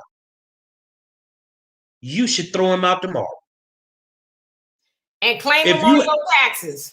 Exactly, because he's a dependent. You're not sleeping with a man, you're sleeping with a boy. And that's all it boils down to. You know, if all you want is somebody in there that can lay the wood to you, then just say that. But stop complaining about your situation because you've accepted where you are. A man gonna get off his ass and go get it. I'm uncomfortable when my money ain't right, man. Not because of who I'm with, but because I'm a man, and it shouldn't be like that. And I will work myself into the ground to get myself where I need to be. This is why I'm sick, because I don't know how to stop. All I understand is working. And if you cool laying up with these dudes that ain't doing shit for you, then you getting exactly what you paid for. Don't expect to wear no goddamn Jordans if you ain't got Jordan money. You know, I just wanted to, like I said, you know, I put a lot of emphasis on the men because, again, I don't understand how these dudes out here getting all this loving and 2-3 different girls in the community. They ain't got no job, or they're not in a position to afford one. Now, I'm not saying, you know, you got your young love and all that stuff like that, but a lot of these dudes need to stop with the BS and the unrealistic expectations of these women. If they're in the same neighborhood as you and you expect her to, I mean, I know women that have 2 and 3 jobs, and this brother talking about, well, I'm too good to work at McDonald's. What are you talking about, dude? What are you talking about? Go get it. You know, and guess what? Maybe that woman ain't for you, but I do believe a woman has a God-given right to expect her man to have 800 credit score, make a certain amount of money, this, that. But at the same time, though, when that guy has all those things, when he's ready to do what he needs to do with her, she should be saying no. If he's providing all of her needs, he shouldn't have a problem. She shouldn't have a problem with him doing what he wants to do when that time comes. I'm not talking just sexual. I'm talking about, hey, I want to go over here, or I want to do this. Let's go do that. Could you get me this? She shouldn't have a problem with that. At the same time, it's a mutual, a beneficial relationship. But yes, if more of our young girls would put expectations on these dudes, you wouldn't have these children, these beautiful children that are here that are put in a situation. And Demetra, what is that saying that your daughter always says about I being didn't brought ask here? to be here. I didn't Yeah, ask yeah, to be here. right. To be put in this situation, then now she's got to struggle, you know? Well, first of all, if you can't provide, then sisters, you shouldn't ride. Now I If like you that. if you can't provide, then you shouldn't ride. And those out there that are saying, well, and the man shouldn't expect the same. No, because if you understand the position that you play, you see what I'm saying? You are supposed to be a provider. That is your job. If your wife go gets a degree, like you say, your grandmother stopped working, but she has something to fall back on. You see what I'm saying? If your grandfather would have hurt his back on the job and he couldn't do it, okay, she can step up now and she can go help until he can get back to where he needs to be. You guys out here, we need to go half on the rent. Go half at the shelter, nigga. It's free. I'm on the real with that, bro. Y'all are giving good dudes a bad name, man. And you raising these boys, because some of y'all in the house with these boys, raising them the wrong way. And you raising them not to be providers. If your son is 16 years old and they just sitting around the house playing video games, go buy him a fucking lawnmower. He needs to be out doing something constructive, learning how to make money to take care of himself. I'm on the road 90% of the time. I'm in an Airbnb 90% of the time. That means I have to take care of myself. I have to cook my own food. I have to do my own laundry. But my mama made sure and my pops made sure that I knew how to do that. You see what I'm saying? That don't mean I don't need a helpmate. That don't mean I don't need a companion. But you guys are raising these boys wrong and you won't admit it. But then you want to act like, oh, it's just a single parent household. Now, some of y'all got 2-parent households and you Negroes is fucked up in the mind. True story. I actually had a woman that didn't want to date me anymore because she didn't feel right that I wasn't working in the aspect of getting up and going to get a job. But here's the caveat of that. I retired from the military. I've been working since I was 14 years old. Retired from the military. Even though I wasn't working, I still brought in more money than she did working 60 hours a week. So why should I go work? I put the work in already. And that's what I mean about this feminism and these women are talking about, like it's a competition. No, I can still take care of you, whatever I want. But now if you want HBO and some of that extra shit, my money, the shit might be cut off right there. But the point is, as a man, and don't worry, if I really want to get with you, I'm going to go get it. I'm going to go get it. Because Demetra knows I can tear a house down. I can work with my hands. I used to be a mechanic, blah, blah, blah. I can go get it. But at this point, I don't want to do it. Like I said, I just wish you women would just start teaching these girls a standard. Like, yes, he does need to take care of you. He does need to bring this home. He does. And I guarantee you, a lot of guys that really want to get with you ladies, they'll at least try to, go get that money. They'll try to go get it. But y'all don't say nothing when the brother's over there selling dope. And then he catches a 20-year bid for trying to get you something that, that didn't really amount to anything. Ro, that's the problem. Accountability. All the accountability is placed on a man, and the women are free to search for what they want, but we supposed to accept.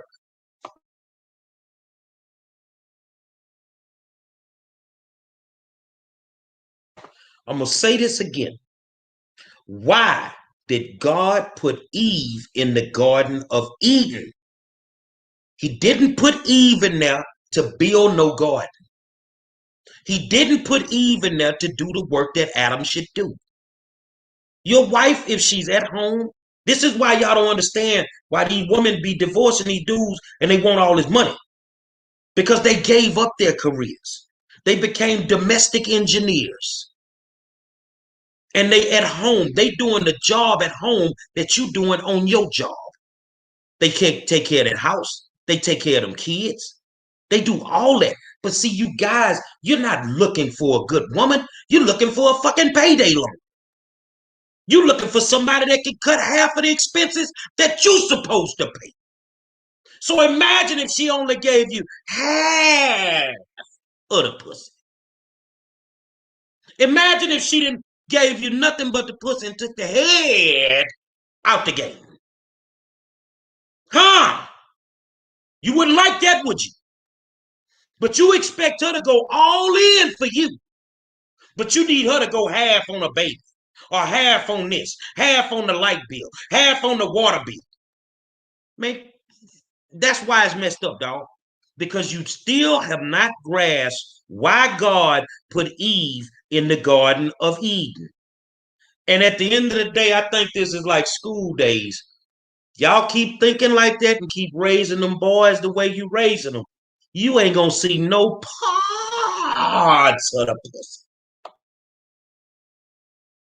And also, and I hate to say this to a lot of mothers, not all, but a lot of mothers who raise boys, you know, they don't raise them with expectations on how to be in a relationship. They say stuff like, "Oh, she just wants your money," or you don't have to do nothing for her, and all of that, because they too busy trying to make sure that he's able to still do for them, and so they send their boys out there with a flawed message and how to deal with a woman in a relationship.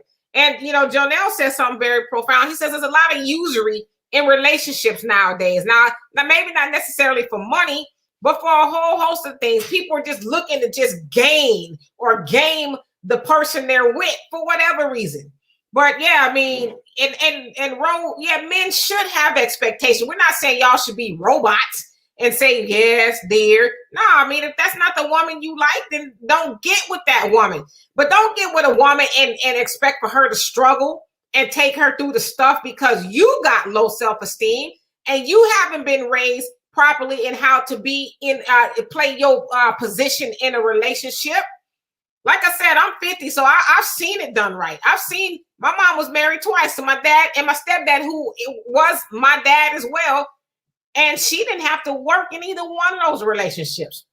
My stepdad took 3 children that did not belong to him and took care of them, and didn't make my mama work. And like I said, my mama had a nursing degree.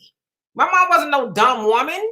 My mom knew how to play her role at the house. And so I get bothered when I hear, you men running around reciting no dude talking about don't no man want to be no stepfather. And that is just pure lunacy. It's crazy. We actually need more stepfathers out there that got their shit together, because their fathers that are out there, for whatever reasons, that are missing. This is what's lacking in our community when it comes to our boys. That man figure is not there on a consistent basis. So maybe we do need more stepfathers, and good stepfathers at that. There needs to be, you got Mother's Day, Father's Day, there needs to be a stepmom day and a stepfather day. Because some of these people step into these roles and they're great at it. I don't call him my stepfather. I call him my father. He took me at 3 months old. 3 months old, he took me and he took my mama and everything she had with her. That woman never had to work. And if he fell off his feet, I seen this dude get out there and pick cans to take care of us. And I will tell anybody, I said it at his funeral, if I can be half the man that man was, I'll never want for nothing in my life.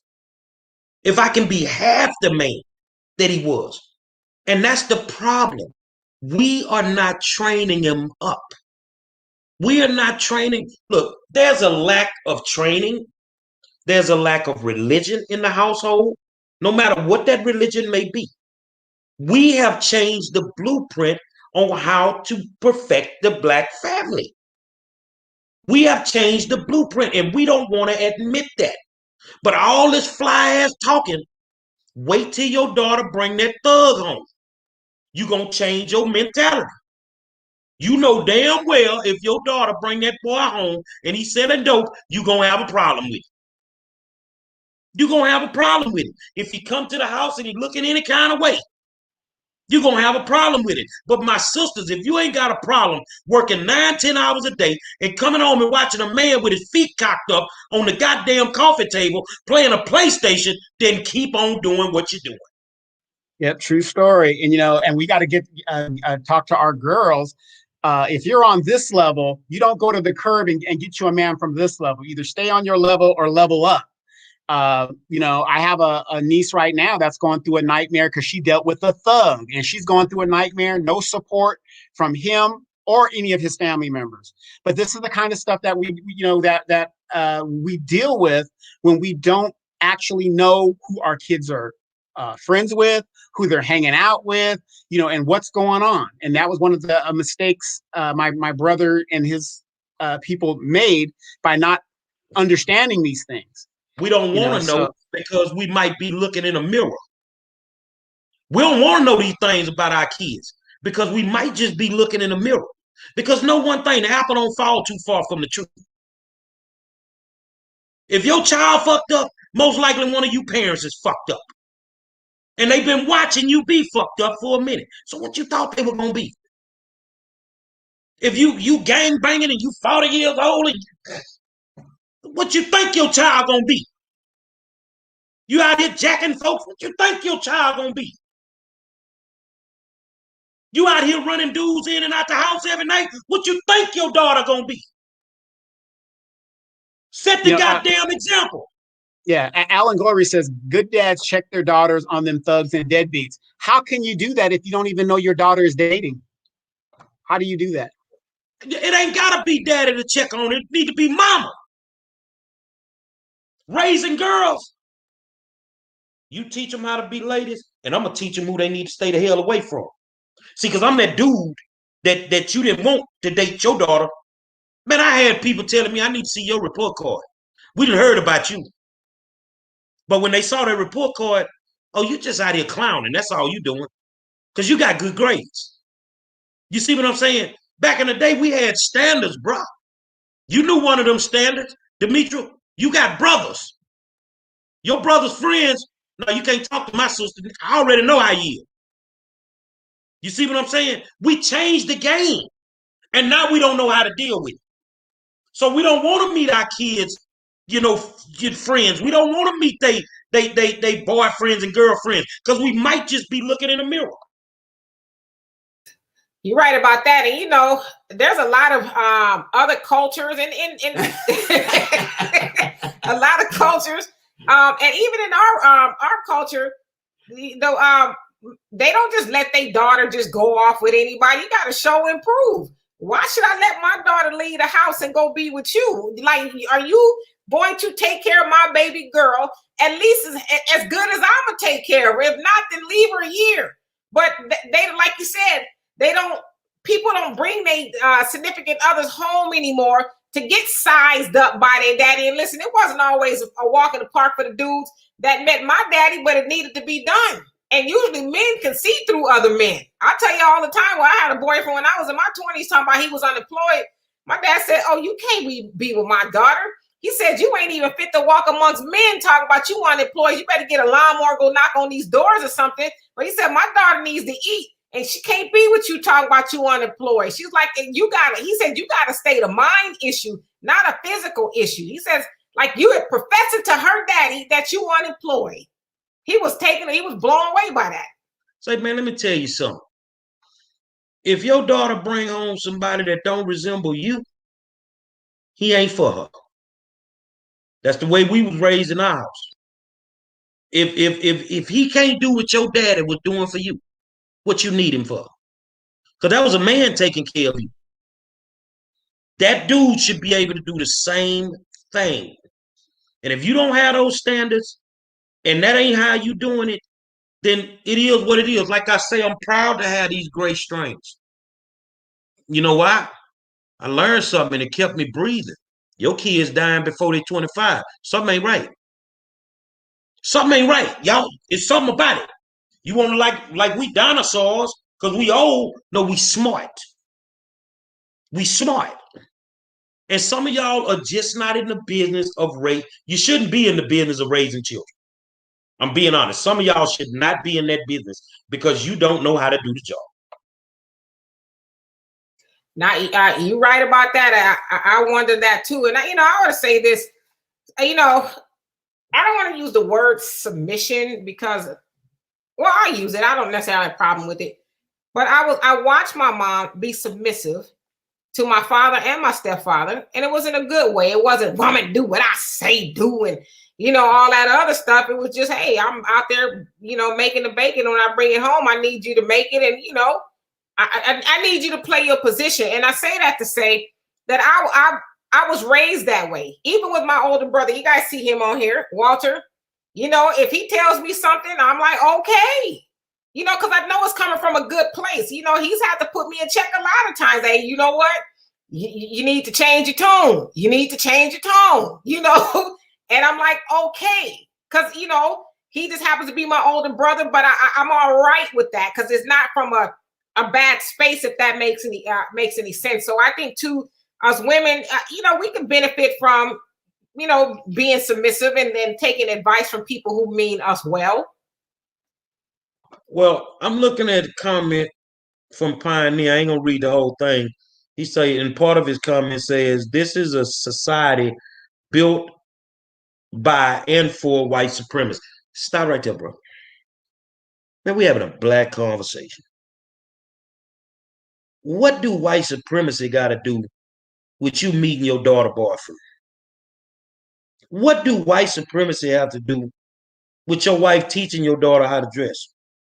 Stop blaming our deficiencies on the white man, because everything ain't on the white man, man.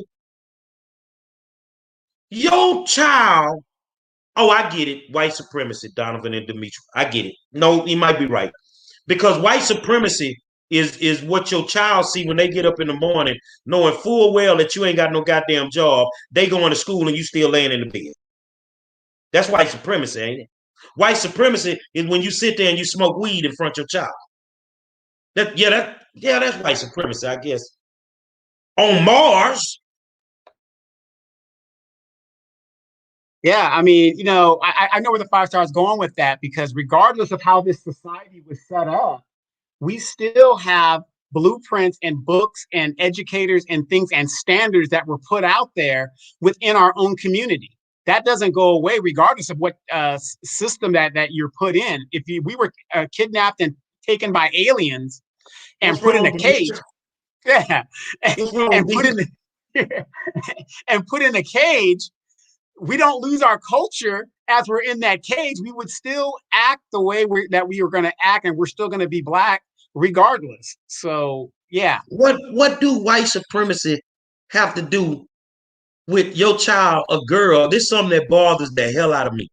When I see a woman in the club drinking a beer out of a beer bottle, what white supremacy got to do with that? What white supremacy got to do when you don't teach your daughter that her breasts are too big and that little bra don't fit right? What white supremacy got to do with that, man? I'm trying to understand it, because on Mars is different, and they steady going up there, so I know they learning some shit. The Martians up there doing some fly shit. I'm being honest with y'all. They doing some fly shit. They raising them little Martian kids different. Down here on Earth, everybody seem to have this shit right, except for black people. You see what I'm saying? But it's always white supremacy. No, it's not. I had a pastor one time say it was Christmas time. And he kept telling his wife, leave that tree alone, because they would get a real big tree. Oh, she want to get up there. She want to put the star on the top of the tree. Tree about 40 feet high. Say she climbed the ladder, got up there, and the whole damn ladder, and the tree fell down. She said, oh, that ain't nothing but the devil. He said, no, that ain't the devil. That's you. I told you don't go up there. Stop blaming everything on shit that ain't got to do with black people. White folk ain't got nothing to do with you smoking weed and losing your job. You go to the job interview, but the day before you on that gas. So you go in there and flunk the drug test. Man, them people done fucked over me. Man, them people ain't mess over you. You know, nowadays you take the drug test and the thing turned color. Your shit was the motherfucking Skittles bag when you finished peeing in the cup. But you want to blame that on white supremacy. Fuck no. We definitely have to start taking responsibility for what goes on in our community. I mean, put it like this: at one time, you probably could have done that right after slavery. The white man did this, white man did that. But from that time since up until now, it's all on us. I'm on it tonight, Demetra. I'm on it. White supremacy. I'm lightheaded already. I'm lightheaded. White supremacy got all of y'all scared to come out the house right now because you done went got them illegal PPE loans. That's all white supremacy. They told you to do that. They told you to fake that paperwork, man. They told you to go get an LLC, and then the next day you do a PPE loan acting like you done had a business for 40 years. That's all white supremacy. I can't tell y'all how lightheaded I am. Okay, I'm like one more laughter away from falling out this chair. You took me out though when you said, "Is it white supremacy's fault that you lay in bed all day?"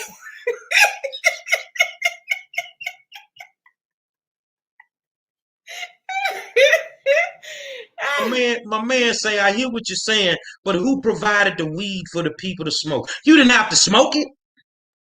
You didn't have to buy it. Matter of fact, you didn't have to spend your money on that weed. Y'all were buying weed during the freeze and the flood. You wasn't buying food for your kids. But that's white supremacy, huh? Man, stop that, man. Stop that. You're too intelligent for that. White supremacy, I get it, but stop blaming everything on the white man. You Negroes is messed up. Y'all smoking weed that got rat poison in it now. How the fuck did you start smoking weed and dipping it in dead man juice? Why? Look, if you want some formaldehyde, just go to the funeral home and get you some. Y'all start putting it in your cigarettes. But the white man made you do it? Hell no, I ain't buying that. You know what, Gary? As funny as that is, oh my God. You're right. I mean, you're right. It's like we can't. They cry about the gun laws, D. But guns don't kill people. People kill people. You make them decisions to do the things that you do. Y'all make that decision, man. The hell did you smoking dead man juice? You smoking dead man juice. Them people give you some pills because you done broke your arm. You done broke your arm. They give you some pills. They call pain pills. You motherfucker start selling them. The white man ain't made you sell them. You did that. You know, the funny thing that you brought that up, before they started cracking down on the VA would give out Vicodin pills and stuff. And it was when I first got out of the military, I was walking through the thing. I just got issued my Vicodin pills. Them dudes would be right out there asking me, what kind of pills you got? I said, oh, I got this, whatever. He goes, oh, that's Vicodin, man. I'll buy some from you. And I'm just like, what the hell's going on? So it's just, I mean, the entrepreneurial spirit is alive and well in the Black community, but it's always for the negative shit. Where's the entrepreneurial spirit in regards to the positive stuff? We are consumers. We make bad investments. What I mean by that, your baby birthday is in May. You go buy him a PlayStation 5 on his birthday, May 5th. On June the 7th, you at the motherfucking pawn shop. And you're selling the PlayStation. That's a bad investment. Black Friday, you motherfuckers done bought the same 60-inch TV for the last 3 years. When it's tax time, your ass running to the used car lot, buying a car in February, and it's on the motherfucking lift of the tow truck by March. But that's white supremacy. No, that's niggerism.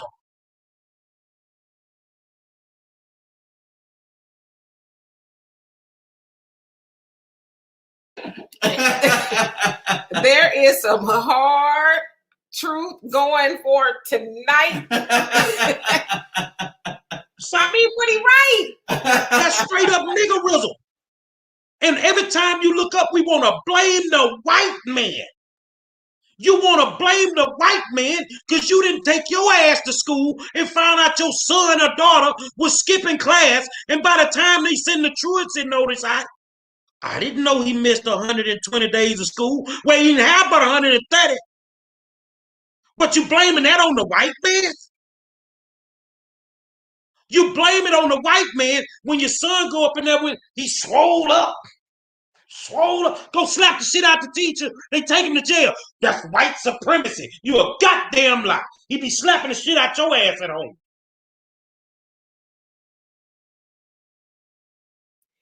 I hope y'all taking notes and paying attention because, oh my God, you know what though? We can't keep blaming white people. Now, white people, they to blame for a lot of stuff. I'm not absolving white people and stuff, but like you said, I mean, just on an everyday basis, like you said, you didn't get up and you slept in bed all day. That's the white man fault. I mean, come on now. Like when we start taking the responsibility for the things that go on in our community that we have direct control over, then we're going to be a lot better off. You know, the ones that get me is the ones that get the piss test after their lunch break. Because them people that seen you in the parking lot smoking the weed in your car. And then you want to, that white motherfucker fucked on me. No, nigga, your tent wasn't dark enough. Your ignorant ass. Or have you heard this one where they quit their job and then they get pissed off at the white man because now they can't get unemployment, but they quit their job. But knew the rules. If you quit, you're not getting unemployed. You're not getting unemployed. You know, and I don't want to leave nobody out on this here. Niggerism. That we need to do a whole show on niggerism. You done had your child go up in that Social Security office, putting square pegs in round holes, acting like they were crazy. Child, ain't nothing wrong with your child. But you got them playing crazy. Now they tell you, look, we got to put him on all this medication. He got ADHD, he got ABCs, MFGs, all this shit. Then all of a sudden your child is at home like he a demonic Chucky doll and you don't know what the fuck to do. You done fuck your kid up because you want a free check. Niggerism. That ain't got nothing to do with white supremacy. Yeah. Niggerism. Please explain to me, how does a 9-year-old child have default of a light bill? Oh. The 9-year-old child don't figure it out until they get out there trying to turn some lights on in their first apartment and find out they got a $3,000 light bill in their fucking name. The white man made you use your baby Social Security number. I get it. They doing that shit on Mars and Pluto, man. You motherfucker down here on planet Earth on some different shit.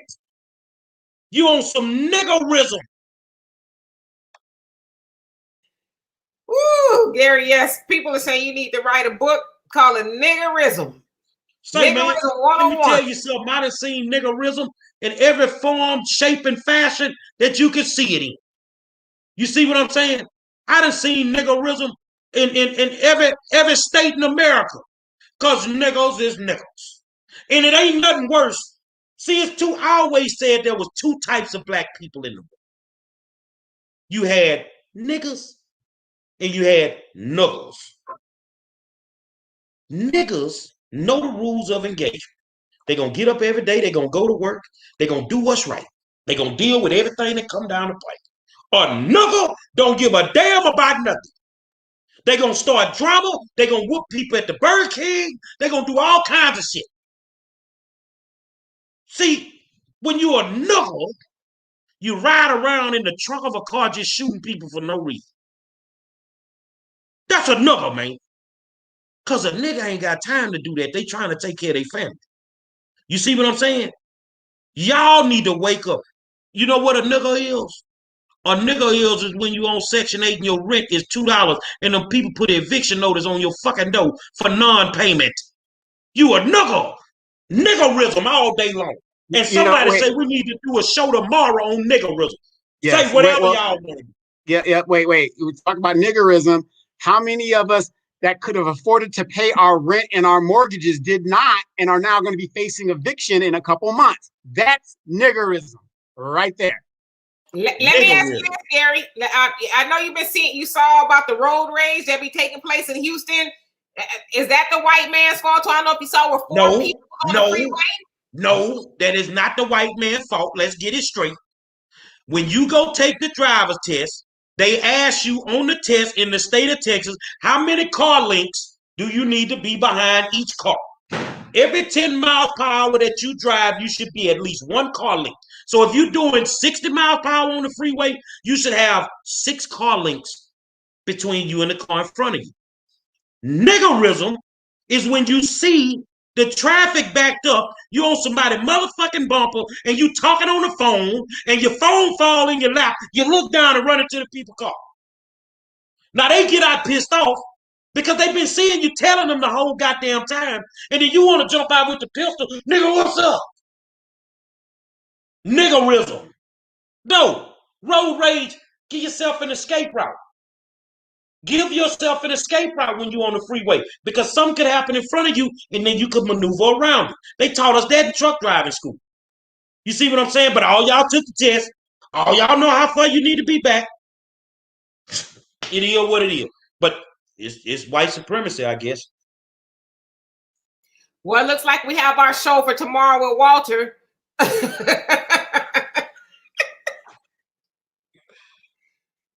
Yeah, that was a riot, but there was a whole lot of truth to it. But we're gonna get out of here because we are well past our bedtime. Gary. Final thoughts, Donovan.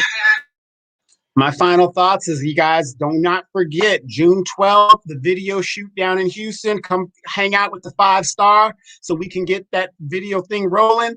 If y'all some thoughts and y'all want to come down and just hang out, you're more than welcome. This is the time that you want to do thoughtism, do it at the video shoot. Maybe you might get some camera time. I don't know. And then please hit that Cash App button because, like, again, a campaign costs a lot of money. We're going to shake up the Houston Independent School District, and we're going to get a goddamn candidate in there that cares about our children. Final thought, D. To stay tuned for tomorrow. We're gonna have part 2. I didn't need to do any sit-ups tonight because my stomach hurt from all that damn laughing. So we'll see y'all tomorrow. Yeah, if you're looking for some niggerism, man, come on down to the video shoot on 12th. But I tell you what, I'm adding every day to it. Just picked up me an African dance group. I'm serious. That they scenes got cut, but they were in the Coming to America Part 2 movie. Oh, I'm gonna freak this video here, partner. But more importantly, after we leave there, I figured out where the second location gonna be at my partner club at Dreams on Dixie Drive. Just talk to him. That's who called me earlier. Just talk to him. We're gonna have some fun and we're gonna do what we do. But if you want to know about niggerism, tune in tomorrow night because I'm gonna give you a goddamn class on it. Because some of y'all is just some straight up niggers. Say, man, it's a reason we the best in the business. It's the war zone. Every night, 7 o'clock. YouTube and Facebook, and even Clubhouse. Say, man, I want to thank my good friend Donovan Sadiq, the Queen Demetra K, and I am the 5-star general. Until tomorrow night, we'll holler at you.